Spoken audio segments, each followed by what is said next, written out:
प्रिय विद्यार्थियों, आज हम तृतीय वर्ष राजनीति विज्ञान के प्रथम प्रश्न पत्र पाश्चात्य राजनीतिक चिंतन एवं वाद की चर्चा करेंगे।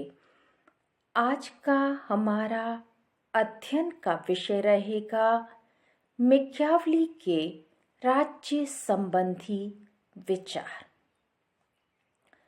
प्यारे बच्चों, वैसे तो मैकियावेली ने राज्य का कोई सिद्धांत प्रतिपादित नहीं किया है, न उसने राज्य की कोई परिभाषा दी है या राज्य के विकास का सिद्धांत बताया है।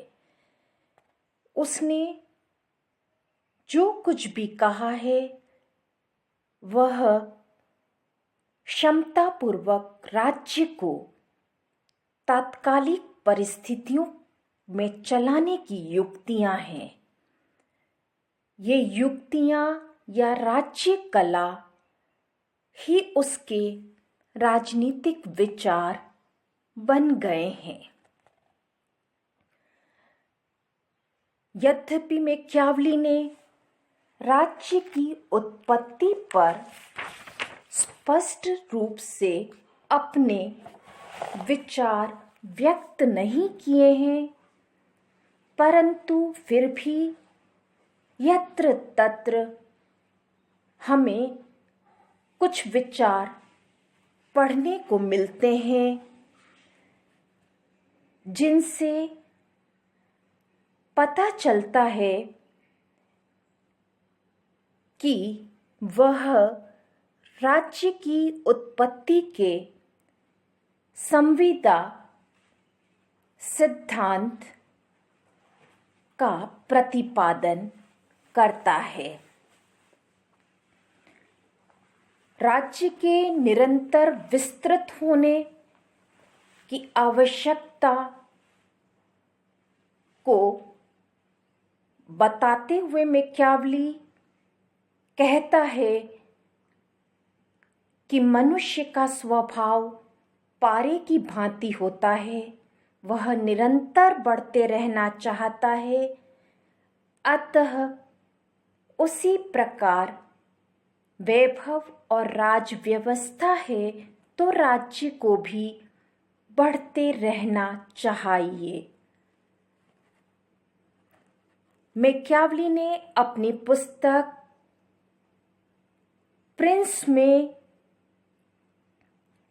शक्तिशाली राजतंत्रों की प्रशंसा की है और इच्छा व्यक्त की है कि इटली में भी सुदृढ़ राजतंत्र स्थापित हो, लेकिन उसने इटली के लिए राजतंत्र को आदर्श के कारण नहीं, वरन तत्कालीन परिस्थितियों के कारण अपनाने की बात कही है। मैकियावेली ने गणतंत्र और राजतंत्र की तुलना करते हुए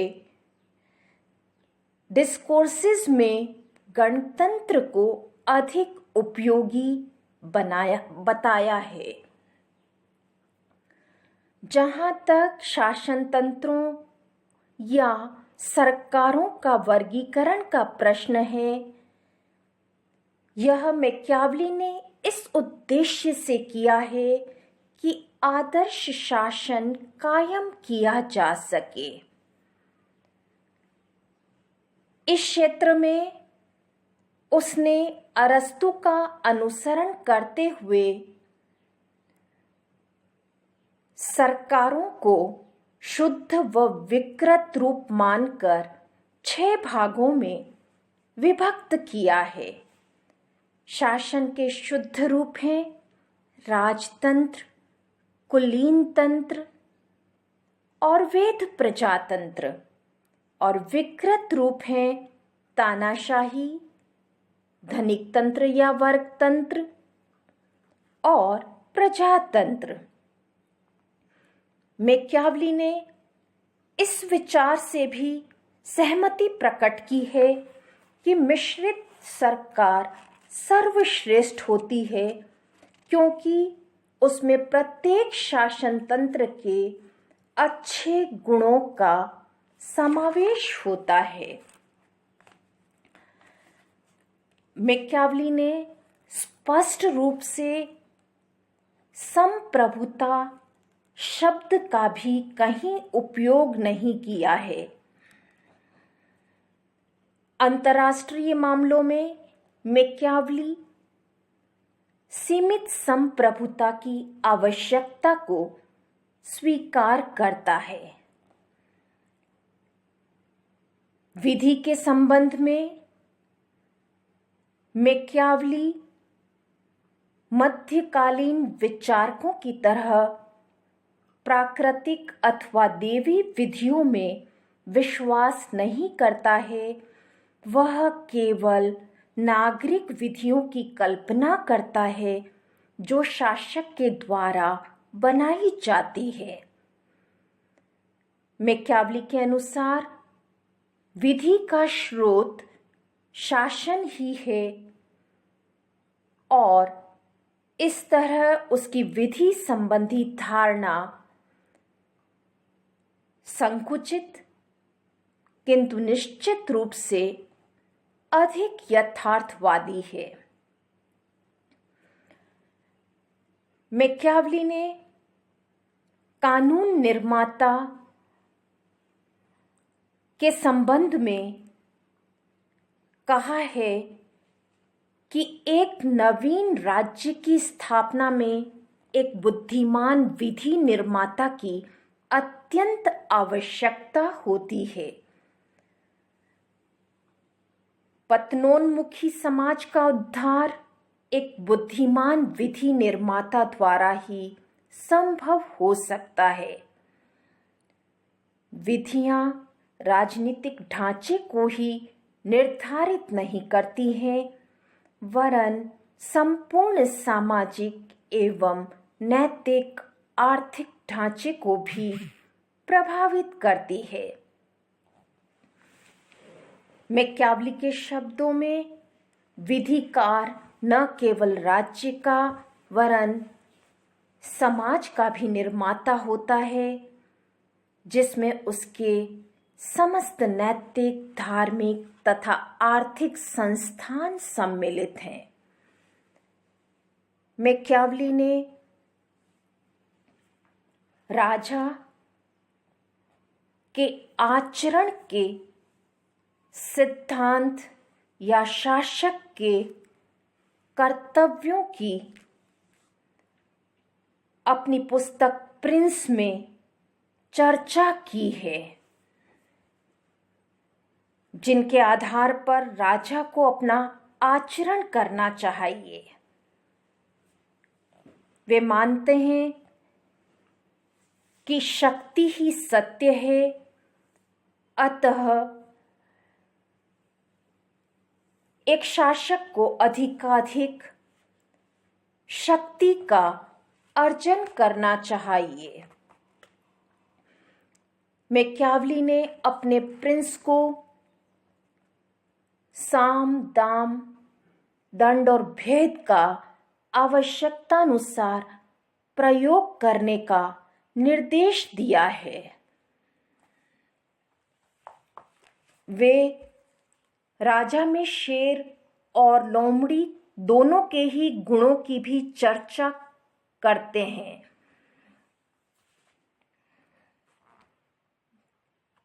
उन्होंने प्रिंस में यह बताया है कि राज्य की प्राप्ति के लिए एक राजा को क्रूरता या विश्वासघात का सहारा लेने में भी नहीं हिचकना चाहिए। मैकियावेली ने राजा को राज्य की रक्षा के लिए एक शक्तिशाली राष्ट्रीय सेना के गठन का निर्देश भी दिया है और कहा है कि उसे किराए की सेना पर कभी भी विश्वास नहीं करना चाहिए। कानूनों का कठोरतापूर्वक पालन कराया जाना चाहिए, जिससे कानून भंग करने वालों को सदैव भय बना रहे। मैकियावेली की मान्यता है कि सैनिक शक्ति का विस्तार किया जाना चाहिए और युद्ध की स्थिति को बनाए रखा जाना चाहिए।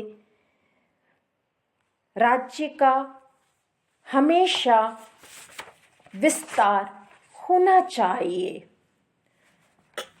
राजा को ऐसा होना चाहिए कि लोग उससे प्रेम भी करें और भयभीत भी रहें।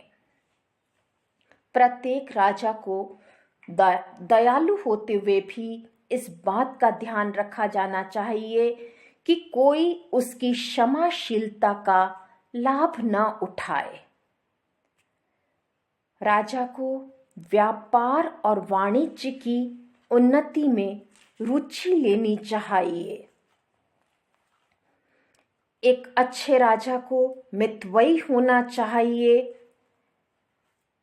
राज्य के धन को भोग विलास और अनाप शनाप खर्च में व्यय नहीं करना चाहिए। राजा को साहित्य और संगीत का संरक्षक, कलाकारों का सम्मान करने वाला होना चाहिए। राजा को अपने सलाहकार और मंत्रियों के चयन में सावधान रहना चाहिए। चापलूसों से सदैव बच के रहना चाहिए। निपुणता और योग्यता को प्रोत्साहित करने के लिए राजा के द्वारा पुरस्कार, उपाधियां और पद प्रदान किए जाने चाहिए। मैकियावेली के अनुसार अंतर्राष्ट्रीय क्षेत्र में राजा को नीति शक्ति संतुलन बनाए रखने की होनी चाहिए। उसकी नीतियां ऐसी हो कि पड़ोसी राज्यों को आपस में संधि में न बंधने दे। मैकियावेली ने राजा को नैतिक, अनैतिक, उचित, अनुचित, धार्मिक, अधार्मिक सभी उपायों के प्रयोग की अनुमति देते हुए इस बात पर बल दिया है कि राजा का अंतिम उद्देश्य राज्य की प्रगति एवं समृद्धि है। प्यारे बच्चों, संक्षेप में हम यह कह सकते हैं कि मैकियावेली ने राज्य के उदय, विस्तार, राजा के आचरण के संबंध में जो विचार व्यक्त किए हैं, उनसे यह नितांत स्पष्ट है कि उसने राज्य का कोई दार्शनिक सिद्धांत प्रतिपादित नहीं किया है। न तो उसने राज्य की परिभाषा दी है, न उसकी उत्पत्ति या विकास का विधिवत रूप में कोई सिद्धांत प्रतिपादित किया है। वस्तुतः मैकियावेली का दर्शन राज्य की सुरक्षा का दर्शन है, न कि राज्य संबंधी कोई सिद्धांत। संक्षेप में उसके विचार शासक के लिए हैं, क्योंकि प्रिंस शासन कला पर एक उच्च कोटि की कृति है।